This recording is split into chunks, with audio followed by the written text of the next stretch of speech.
အဲ့ဒီညမှာရှောင်းကျန်းကစူဟိုအတွက်သူကိုယ်တိုင်တစ်သားနဲ့လှုပ်ထားတဲ့တစ်တာအလှလေးနဲ့ဆန်ထိုးလေးကိုမင်္ဂလာလက်ဆောင်ဖြစ်ပေးပါတယ်။စူဟိုကတကယ်ကိုသဘောကျသွားပြီးကျမဒါကိုအရန်ကြိုက်တယ်။ကျေးဇူးတင်ပါတယ်လင်ယောက်ျားလို့နှွေးထွေးစွာပြောလိုက်ပါတယ်။ပြီးတော့သူမဝယ်လာတဲ့အဝတ်စုပ်လေးတွေကိုတုံးပြီးညီမလေးနဲ့အတူလှပတဲ့အဝတ်ပန်းပွင့်လေးတွေပြုလုပ်ကာဆန်ထိုးမှာဆင်ရင်ဖို့ပြင်ဆင်ကြပါတော့တယ်။မင်္ဂလာပွဲနေ့မနက်မှာတော့စူဟိုကတောယုံသားကိုတုံးပြီးဟင်းလျာ၃မျိုးချက်ပြုတ်လိုက်တယ်။ရုံချီတောက်တွေကိုချက်တဲ့အယိုးတွေကိုမှုန်နဲ့ဆွပြုတ်လုပ်တဲ့ကြမ်းတဲ့အသားတွေကိုအသီးရွက်နဲ့တုပ်တယ်။စုစုပေါင်းအသားဟင်း၅မျိုးနဲ့အသီးရွက်ဟင်းတွေပြင်ဆင်လိုက်တာကြောင့်တကယ်ကိုခမ်းနားတဲ့ပွဲတော်ကြီးဖြစ်သွားခဲ့ပါပြီ။မင်္ဂလာပွဲစတင်တဲ့အခါမှာတော့စူဟိုဟာဝစ်စုံလေးအတစ်ဆန်ထိုးလှလှလေးနဲ့မိတ်ကပ်ချစ်ထားတာကြောင့်တကယ်ကိုနှစ်သမီးလေးလိုတောက်ပနေပါတယ်။ရှောင်းကျန်းကလည်းဇနီးသည်တိတ်ခါမကြစေရအောင်နွားလဲတစည်းကိုကောင်းကောင်းပြင်ဆင်ပြီးရွာထဲမှာလှည့်လည်အလှပြခဲ့တာကြောင့်ရွာသားအားလုံးကဟာရှောင်းကျန်းမိန်းမကတကယ်ကိုလှတာပဲ။နွားလဲနဲ့ဆိုတော့ခမ်းနားလိုက်တာဆိုပြီးဝိုင်းချီမွန်းကြပါတယ်။တစ်ဖက်ကဆူလန်ရဲ့ပွဲမှာတော့ဆူလန်ဟာဝစ်စုံအဟောင်းကိုပဲဝတ်ထားရပြီးမျက်နှာဖုံးနီလေးပဲပါတာပေါ့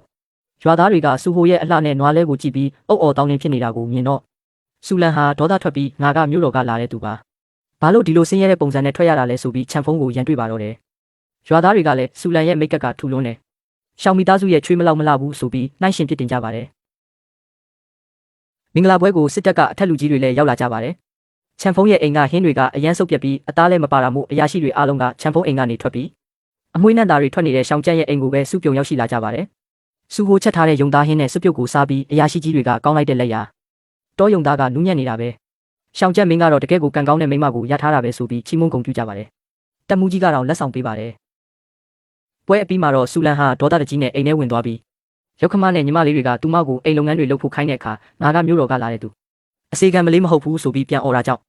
အိမ်တွင်းရေးတွေပောက်ကွဲပြီးရံပွဲတွေဖြစ်ကုန်ပါတော့တယ်။ဒါပေမဲ့ရှောင်းမီသားစုမှာတော့အားလုံးကပျော်ပျော်ရွှင်ရွှင်နဲ့ပကံတွေတင်းကြပါတယ်။ညဘက်အခန်းထဲမှာလည်းရှောင်းကျန်းကစူဟိုကိုမင်းကိုစောင့်ရှောက်ပါမယ်လို့ကတိပေးပြီးချစ်ကြည်နူးကြပါတယ်။ဘဲမရှိတဲ့တငယ်ချင်းတို့ကတော့တွားနဲ့လက်သေးတာကိုင်းနေပါ။မင်္ဂလာပွဲပြီးလို့ရက်အနှဲငယ်ကြာတဲ့အခါစူဟိုကအိမ်နောက်ဖေးကဆေးမြစ်တွေကိုပြုစုပြိုးထောင်ရင်းနဲ့အပင်တွေဟာထူးဆန်းစွာတန်မာလာတာကိုတွေ့ရပါတယ်။ဒါနဲ့စူဟိုကငါတောနက်ထဲကိုထပ်ဝင်ပြီးပိုတန်ဖိုးရှိတဲ့ဆေးမြစ်တွေကိုရှာရမယ်လို့ဆုံးဖြတ်ပြီးရှောင်းကျန်းညီလေးတို့နဲ့အတူတောထဲကိုထပ်ဝင်ခဲ့ကြပါတယ်။တောနက်ထဲရောက်တဲ့အခါစူဟိုရဲ့တစ်သားစွမ်းအားကပြင်းထန်တဲ့တက်ဆောင်အားကိုအာယုံခံမိလိုက်တယ်။အဲ့ဒီနေရာကိုတူးကြည့်လိုက်တဲ့အခါ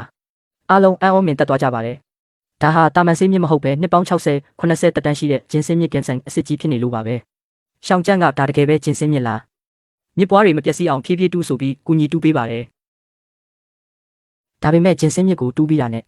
စူဟိုရဲ့အာယုံထဲမှာကြီးမားတဲ့အန္တရာယ်တစ်ခုပြေးဝင်လာတာကိုသိလိုက်ရတယ်။ဒါဟာအေယာမတောဝက်ကြီးတစ်ကောင်ပဲ။တောဝက်ကြီးကသူတို့စီကိုအရှိန်ဟုန်နဲ့ပြေးဝင်တိုက်ခိုက်ပါတော့တယ်။ရှောင်းကျန်းကစူဟိုကိုမင်းအမြန်ပြေးငါဒါကိုတားထားမယ်လို့အော်ပြောပြီးဓာတ်ကိုကင်ကတောဝက်ကြီးနဲ့လုံထွေးတက်ပုတ်ပါတော့တယ်။စူဟိုကယောက်ျားဖြစ်သူကိုတယောက်တည်းအနေနဲ့မပြုစေချင်တာမို့တစ်သားစွမ်းအားကိုတုံးပြီးနွယ်ပင်တွေနဲ့တောဝက်ရဲ့ခြေထောက်တွေကိုဆွဲကာကူညီပါတယ်။အဲ့ဒီအကူအညီကြောင့်ရှောင်းကျန်းဟာတောဝက်ကြီးကိုအောင်မြင်စွာတက်ဖြတ်နိုင်ခဲ့ပြီး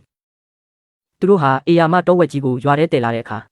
ရွာသားအလုံးအံ့ဩသွားကြပါတယ်။စူဟိုကဒီတောဝက်သားရဲ့တဝက်ကိုရွာသားတွေကိုတပိတ်တာသို့မဟုတ်1ကီလိုကိုအပြင်ဈေးထက်အများကြီးလျှော့ပြီး30ပြားပဲယူပြီးရောင်းပေးမယ်လို့ကြေညာလိုက်တဲ့အခါ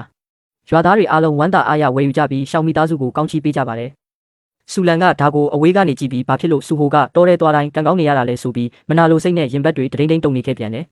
။အိမ်ထဲမှာတော့စူဟိုကရှောင်းကျန်းရဲ့ဒဏ်ရာတွေကိုသူမတူးလာတဲ့ဟွမ်ချီဆေးမြစ်တွေတောက်ကျွေးပြီးတေချာပြုစုပေးပါတယ်။ယောက်ျားဖြစ်သူကိုနောက်တစ်ခါအန္တရာယ်များတာတွေမလုပ်ပါနဲ့လို့ဂယုတစိုက်ပြောနေရင်းနဲ့ယောက်ျားအပေါ်မေတ္တာစိတ်တွေယူဖိတ်နေပါတယ်။တငယ်ချင်းတို့ရေအပိုင်းလေးမှာဘာတွေဆက်ဖြစ်မလဲဆက်လက်ဆောင်ကြည့်ပေးပါဦးနော်။